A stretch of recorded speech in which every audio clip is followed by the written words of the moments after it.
Bienvenido al video de esta semana, donde estaremos trabajando con la lectura número 7. El tema es representación gráfica de las funciones trigonométricas. Y para empezar, tenemos que definir que las funciones trigonométricas nacen al efectuar comparaciones de los lados de un triángulo rectángulo. Estas se utilizan para resolver problemas geométricos donde se requiere encontrar el valor de algunos elementos del triángulo.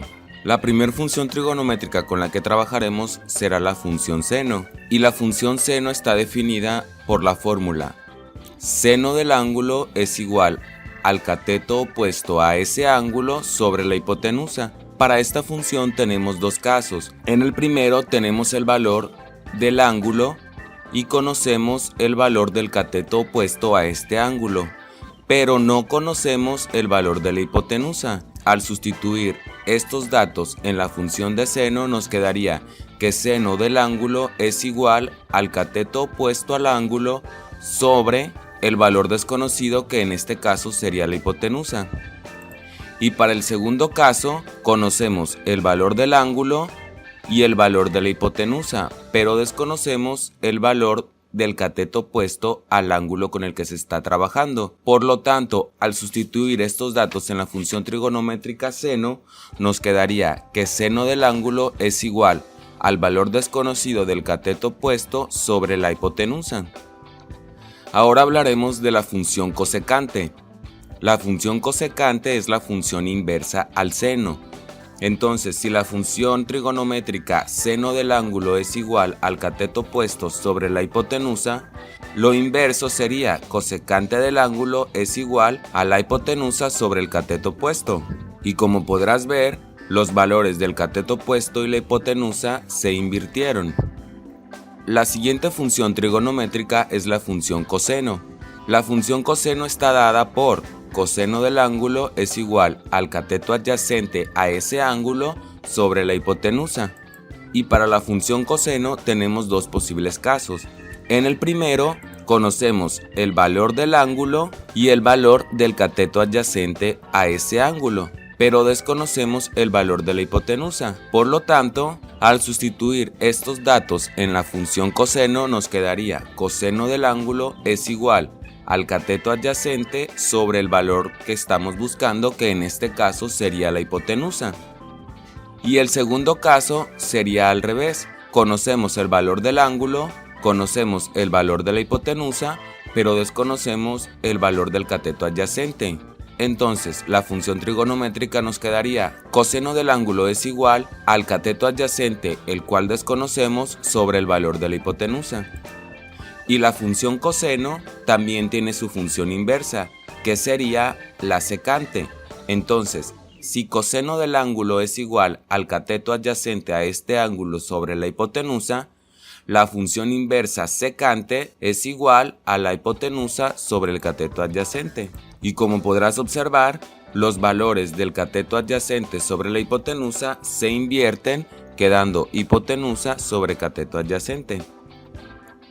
La última función trigonométrica de la que hablaremos será la función tangente, la cual está definida como tangente del ángulo es igual al cateto opuesto a este ángulo sobre el cateto adyacente al mismo ángulo.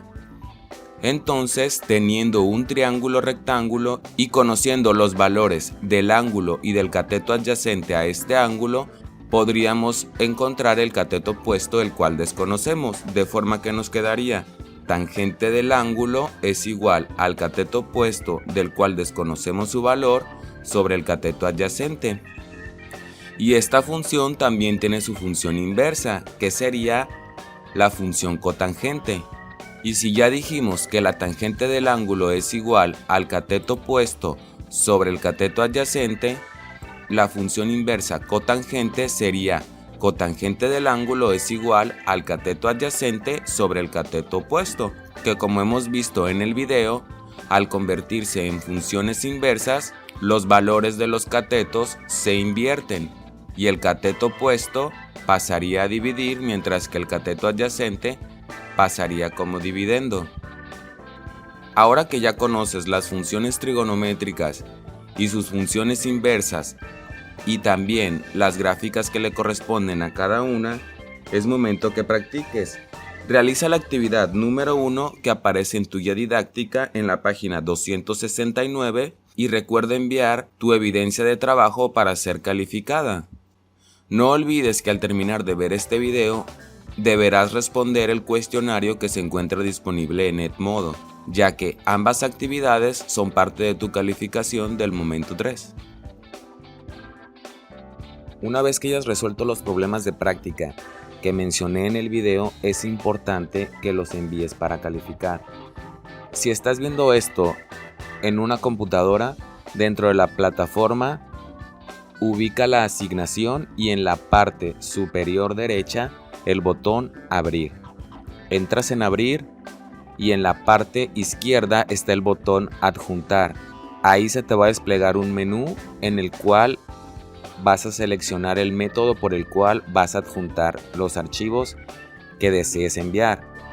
Aquí es importante que sepas que puedes adjuntar más de una imagen. Ya que los hayas terminado de adjuntar, tienes que dar clic en donde dice entregar asignación y en ese momento tu asignación quedará terminada. Ahora, si estás viendo esta asignación tú en un celular, ubica en la parte de abajo de la pantalla donde dice ver asignación y ahí te desplegará una ventana que en la parte de abajo tiene la opción de entregar asignación. Vuelves a entrar ahí y te va a desplegar la opción para adjuntar. Una vez que hayas terminado de adjuntar todas las imágenes que vas a enviar para calificar, en esa misma pantalla en la parte superior derecha se encuentra el botón entregar. Seleccionas entregar y con eso tu asignación quedará terminada.